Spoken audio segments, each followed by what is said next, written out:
Na Yesu asifiwe. Tarehe 22 mwezi wa 11, kipindi chetu cha utupe leo riziki yetu ya kila siku. Na sasa ni saa 12 asubuhi. Mimi ni Mwalimu Baraka Mbona Liba kutoka Idea Eternal Ministries. Tuko na mfululizo wa funguo 5. Funguo 5 kusaidia kufungua hazina za mbinguni ili uweze kuishi maisha ya utoshelevu kiuchumi hapa duniani. Kama ilivyo ada, tumekwisha kuangalia funguo wa kwanza wa urejesho, na sasa tunaangalia funguo wa pili wa ufunuo. Kimaalum tunaangalia mzunguko wa imani ambao umebebwa na roho ya imani. Na kumbuka, imani tumesema ni msingi wa ufunguo wa ufunuo kufanya kazi. Jana na juzi nafikiri nilianza kukupa huu mzunguko wa mambo 6 yaliyobebwa na roho ya imani. Na jambo la kwanza kwenye mzunguko ni roho ya imani yenyewe. Anasema kila mtu ana imani kwa kuzaliwa, lakini unapompokea Kristo, Galatia 2:16, anakuja na roho na imani ya Kristo. Imani ya Kristo, Kristo ni roho, Mungu ni roho, imebeba roho ya imani, Wakorintho wa 2:4-13. Na hii ikija inaachilia kuona kunakokupa kuamini, kwa inakupa imani zaidi. Kama ambavyo tuliangalia Warumi 4:20, alivyoona ahadi Ibrahimu hakusita kwa kutokuamini, akijua hakika Mungu aweza kufanya yale aliyoyaahidi. Na baada ya hapo, jambo la tatu linalotokea tulisema ni kunena yale ambayo umeyaona rohoni ili yaweze kutokea. Na Wakorintho wa 2:4-13 anasema kwa sababu yale ambayo tumeamini tunayanena, na siku sababu tumeamini tunanena. Mithali 23:7, aonavyo mtu nafsini mwake ndivyo alivyo, kisha kuambia kwa unatakiwa unene, unatakiwa uongee yale ambayo umeyaona moyoni. Jambo la 4 tuko tunaangalia jana, imani inakupa kuona kunakoondoa wasiwasi, unapoondoa woga wa kutenda. Na hii ni jambo la msingi sana tuko tunaangalia jana. Unapookoka haupokei roho ya woga, roho ya wasiwasi, hiyo inakuwa imeondoka, upokei roho ya dunia. Na Wakorintho wa kwanza 2:6-16 ameongea sana, na moja ya kitu unatakiwa kuwa nacho na hii roho ya imani kuleteni kuondoa uoga.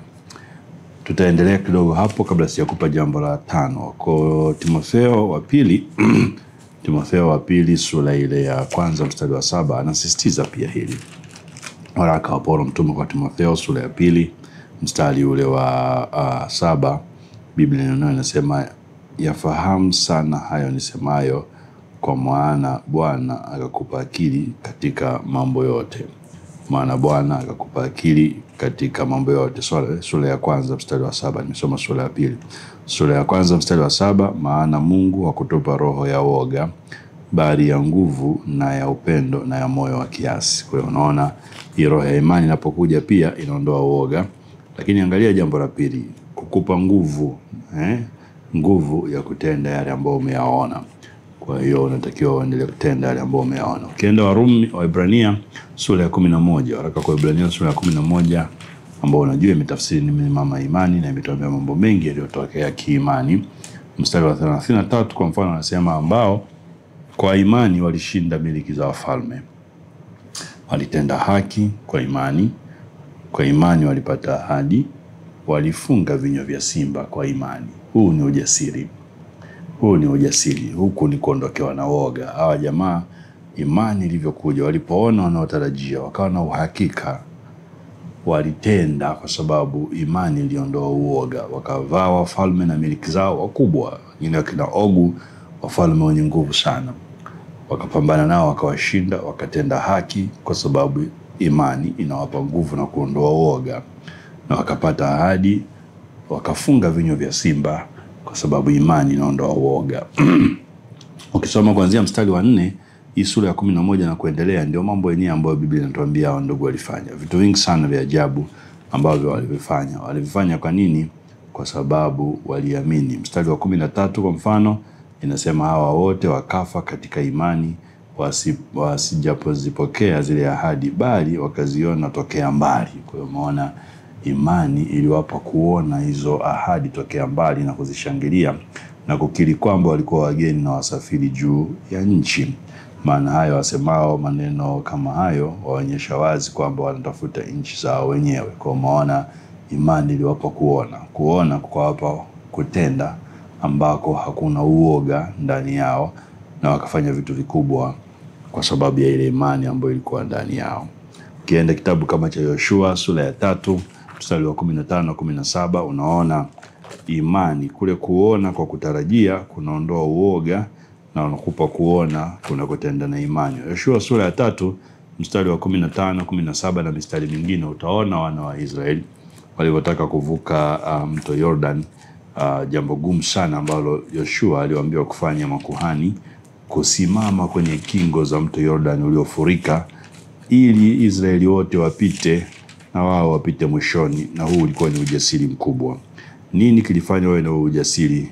Waliona nchi ya ahadi, na kwa hiyo wakaamini. 3 Yoshua mstari wa 15, basi hao waliochukua hilo sanduku walipofika Yordani na nyayo zao, makuhani waliochukua sanduku zilipotiwa katika maji ya ukingoni, maana Yordani hujaa hata kingo zake na kufurika wakati wote wa mavuno.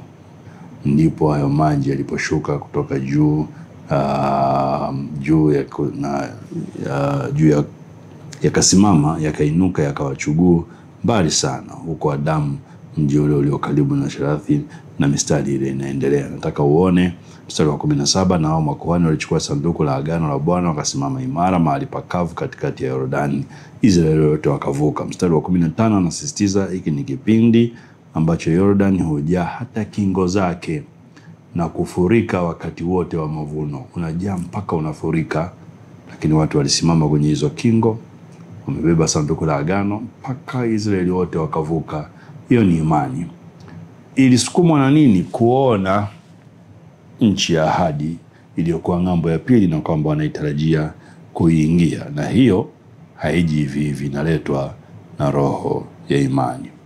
Mungu akubariki sana, uwe na siku njema. Usikose kipindi cha kesho saa 12 asubuhi. Amen.